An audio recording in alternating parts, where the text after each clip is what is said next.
ہم ختم نبوت کا عنوان سمجھتے ہیں، صدیق کے دشمن کو کیوں دل میں جگا دیں گے، صدیق کے دشمن کو کیوں دل میں جگا دیں گے، ہم ختم نبوت پہ جی جان لٹا دیں گے۔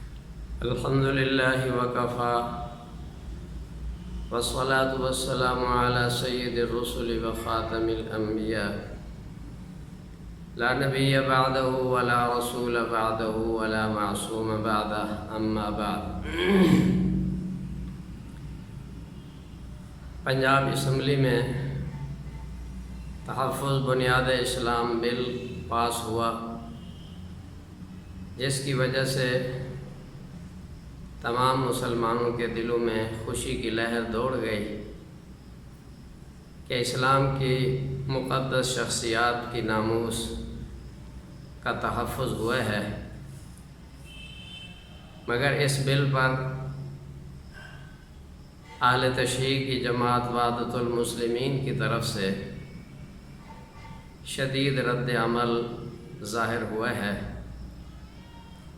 اور وحدت المسلمین کے علاوہ دیگر بھی اہل تشیع کی جماعتیں اور افراد اس میں شامل ہیں۔ اور اس رد عمل میں جس کا خلاصہ 3 باتیں ہیں۔ پہلی بات تو یہ انہوں نے کی کہ ہم ان شخصیات کو تسلیم نہیں کرتے، ہمیں زبردستی کیوں تسلیم کرایا جا رہا ہے، ہم گستاخی بھی نہیں کرتے لیکن تسلیم بھی نہیں کرتے۔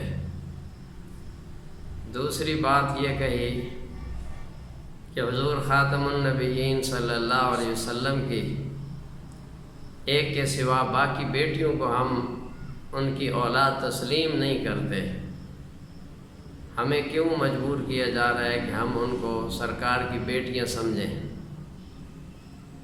اور تیسری بات، حضرت علی المرتضیٰ شیر خدا رضی اللہ تعالی عنہ کو ہم امام معصوم مانتے ہیں، ان کے ساتھ ہم علیہ السلام لگائیں گے۔ تو ایک دلیل کے دائرے میں شدت سے ہٹ کر ان 3 باتوں کے متعلق عرض کرنا ہے۔ پہلی بات کہ آپ اسلام کی مقدس شخصیات کو اگر تسلیم نہیں کرتے اور ساتھ یہ بھی کہتے ہیں کہ ہم گستاخی نہیں کرتے، یہ تو ایسے ہی ہے جیسے کوئی شخص کہے کہ میں پاکستان کے وجود کو تسلیم بھی نہیں کرتا اور پاکستان کی مخالفت بھی نہیں کرتا۔ جس طرح یہ بات متضاد شقوں پر مشتمل ہے کہ پاکستان کو تسلیم بھی نہیں کیا اور مخالفت بھی نہیں کرتا پاکستان کے اندر رہتے ہوئے، تو اس کا جرم کیا بنتا ہے اہل نظر خوب سمجھتے ہیں۔ تو یہ ان صاحب کی یہ گفتگو اس طرح کی ہے کہ مقدس شخصیات کو تسلیم بھی نہیں کرتے اسلامی ملک میں رہتے ہوئے اور گستاخی بھی نہیں کرتے، تو پھر گستاخی کس کو کہتے ہیں؟ اور اگر آپ مقدس شخصیات کو جو اسلام کی معتبر اور متفق علیہ شخصیات ہیں اس کو تسلیم نہیں کرتے، تو پھر آپ اپنی شناخت علیحدہ کر لیں، اسلام سے علیحدہ شناخت کر لیں۔ آپ کو اسلام کے لیبل کی ضرورت کیا ہے؟ اگر اسلام کا لیبل استعمال کرنا ہے تو اسلامی اصطلاحات اور اسلامی جو شخصیات ہیں اور اسلامی جو عقائد ضروری ہیں انہیں تسلیم کر کے ہی آپ مسلمان بن سکیں گے۔ ان سب چیزوں کا انکار کر کے پھر اسلام کا دعویٰ آپ کا کسی صورت درست نہیں ہے۔ آپ اسلام کے علاوہ کوئی الگ تشخص اپنا لیں، ہمیں اس پر کوئی اشکال نہیں ہے۔ اور اسلام کی مقدس شخصیات کے حوالے سے جو آپ نے دلیل دی ہے کہ ہم تسلیم نہیں کرتے، ہمیں زبردستی کیوں زور دیا جا رہا ہے کہ تم مانو، زبردستی منوایا جا رہا ہے۔ یہی بات اگر قادیانی کر لیں کہ ہم حضور صلی اللہ علیہ وسلم کو خاتم النبیین تسلیم نہیں کرتے، اور دل سے بھی وہ کرتے بھی نہیں ہیں۔ وہ مرزا قادیانی کو خاتم النبیین سمجھتے ہیں۔ یہی دلیل اگر وہ بھی دے دیں تو پھر مسئلہ ختم نبوت بھی ختم ہو جائے۔ پھر کل کو عیسائی اٹھیں، وہ یہ کہیں کہ ہم محمد الرسول اللہ کو نبی تسلیم نہیں کرتے، ہمارے نبی حضرت عیسیٰ ہیں۔ یہودی کہیں کہ ہم حضرت عیسیٰ حضرت محمد الرسول اللہ صلی اللہ علیہ وسلم کو نبی تسلیم نہیں کرتے، ہمارے نبی موسیٰ ہیں، حضرت موسیٰ علیہ السلام ہیں، ہم سے کیوں زبردستی منوایا جا رہا ہے؟ آپ کی اس دلیل کو وہ عیسائی بھی استعمال کر لیں، پھر یہودی بھی استعمال کر لیں، آپ کی اسی دلیل کو قادیانی بھی استعمال کر لیں، پھر ہندو اٹھیں اور وہ یہ کہیں کہ ہم تو کسی بھی نبی کو تسلیم نہیں کرتے، ہم سے کیوں زبردستی منوایا جا رہا ہے اور احترام کرایا جا رہا ہے۔ پھر اگر قدم ملحدین اٹھائیں اور کمیونسٹ اٹھیں اور کہیں کہ ہم تو خدا کو ہی تسلیم نہیں کرتے، ہم سے کیوں زبردستی منوایا جا رہا ہے، تو عقل کے زاویے سے سوچا جائے، کیا پھر ان باتوں کی وجہ سے یہ سب کچھ مان لیا جائے گا؟ پھر اللہ رسول کی چھٹی، سارے نبیوں کی چھٹی، پھر تو اسلام ختم، پھر تو کفر ہی کفر ہے، تو کفر کو خوبصورت لیبل میں کیوں پھیلایا جا رہا ہے؟ اور دوسری بات بنات طاہرات کی، کہ ہم ان کو بیٹیاں تسلیم بھی نہیں کرتے اور گستاخی بھی نہیں کرتے۔ کسی شخص سے اس کی اولاد کی نفی کرنا اس کے نسب میں تان کے مترادف نہیں ہے۔ کسی کے نسب کو، اس کی عزت پہ حملہ کر کے یہ کہو کہ ہم اس کی گستاخی بھی نہیں کر رہے، نبی کی حرمت پہ، نبی کی عزت پہ حملہ بھی کیا جا رہا ہے، نبی کی بیٹیوں کے نسب کو مشکوک کیا جا رہا ہے، تو پھر گستاخی کس کو کہتے ہیں؟ یہ دونوں باتیں گستاخی میں آتی ہیں۔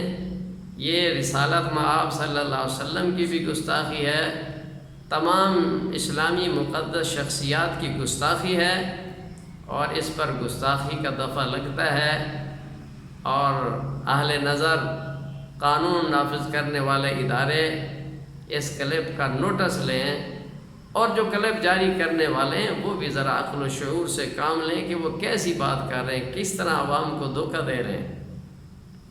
اور تیسری بات کہ حضرت علی رضی اللہ تعالیٰ عنہ کو امام معصوم مانتے ہیں۔ یاد رکھیں کہ اسلامی عقیدہ یہ ہے، پوری امت مسلمہ کا عقیدہ یہ ہے کہ نبی کے سوا کوئی معصوم نہیں ہوتا، نبی کے لیے معصوم ہونا ضروری اور غیر نبی کے لیے معصوم نہ ہونا ضروری ہے۔ حضور خاتم النبیین صلی اللہ علیہ وسلم جس طرح خاتم النبیین ہیں، اسی طرح خاتم المعصومین بھی ہیں۔ آپ کی ذات پاک کے بعد کسی کو بھی معصوم سمجھنا یہ ختم نبوت کا انکار ہے، تو کسی بھی امام کو معصوم قرار دینا یہ ختم نبوت کا انکار ہے، اور انکار ختم نبوت پرلے درجے کی گستاخی ہے۔ آپ کیسے کہتے ہیں کہ ہم گستاخی نہیں کرتے؟ گستاخی کے سینگ تھوڑے ہی ہوتے ہیں۔ ختم نبوت کا انکار کر کے پھر بھی کہہ رہے ہیں کہ ہم گستاخی نہیں کرتے، اور تھوڑی دیر کے لیے آپ کی بات مان بھی لیں۔ آپ امام کو معصوم سمجھتے ہیں، تو ہمارا سوال یہ ہے، جب انہیں معصوم سمجھتے ہیں تو پھر ان کے فیصلوں کو غلط کیوں قرار دیتے ہیں؟ معصوم کا مطلب تو یہ ہوتا ہے کہ اس کی کوئی بات، کوئی فیصلہ غلط اور خطا نہیں ہو سکتا، وہ معصوم عن الخطا ہوتے ہیں۔ معصوم کا تو یہ مطلب ہے۔ اگر یہی بات ہے اور آپ یہ بات دل کے عقیدے سے کہہ رہے ہیں، اور اتنی آپ میں ہمت نہیں ہے کہ آپ دل کے عقیدے سے یہ بات کریں، کیونکہ اگلے سوالوں کا پھر آپ کو جواب دینا پڑے گا کہ آپ ان کے فیصلوں کو غلط قرار دیتے ہیں۔ حضرت علی المرتضیٰ رضی اللہ عنہ نے اصحاب ثلاثہ کی ہاتھ پہ بیعت کی، لوگوں کو بیعت کا حکم دیا۔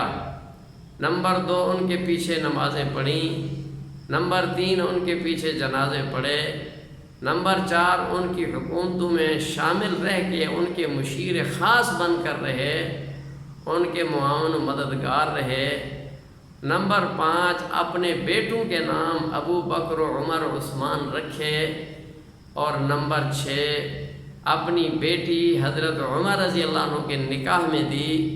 ان 6 فیصلوں کو کیا آپ تسلیم کر لیں گے؟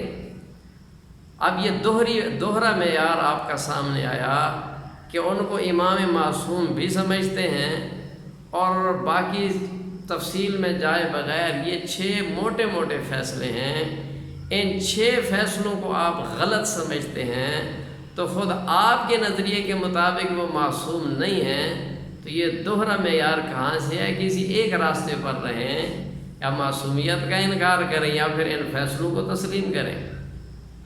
اسی طرح حضرات حسنین کریمین رضوان اللہ تعالی علیہم اجمعین، ان کو بھی آپ معصوم سمجھتے ہیں، پھر انہوں نے جو فیصلہ کیا حضرت امیر معاویہ رضی اللہ عنہ سے صلح کر کے ان کے ہاتھ پر بیعت کی، ان کی صلح کو اور ان کی بیعت کو آپ غلط سمجھتے ہیں۔ اگر وہ امام معصوم ہیں تو پھر ان کے فیصلوں کو آپ غلط کیوں قرار دیتے ہیں؟ یہ سوال آپ کے ذمہ قرض ہے۔ آپ کے پاس کوئی دلیل اور حجت ہے تو میدان میں آئیں، اور ہم آپ کو کھلا چیلنج دیتے ہیں۔ آپ کے پاس کچھ اخلاقیات کا اگر سرمایہ ہے، کچھ دلیل کا سرمایہ ہے، تو اس تحفظ اسلام، تحفظ بنیاد اسلام بل کو آپ عدالت میں چیلنج کریں اور اس پر بحث کریں، تو دودھ کا دودھ پانی کا پانی ہو جائے گا۔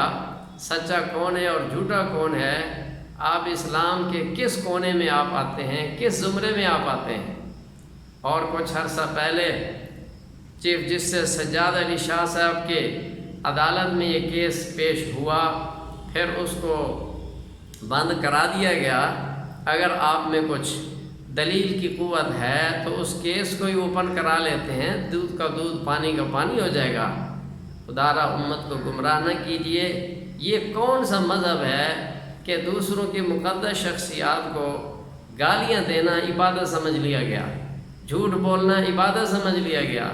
آپ بتا سکتے ہیں کوئی شخص ایران میں رہتے ہوئے ایران کے جو بڑے پیشوا خمینی اور دوسرے تیسرے جو بڑے بڑے ہیں، ان سب کے تقدس کا انکار کرتے ہوئے کیا ایران میں رہ سکتا ہے؟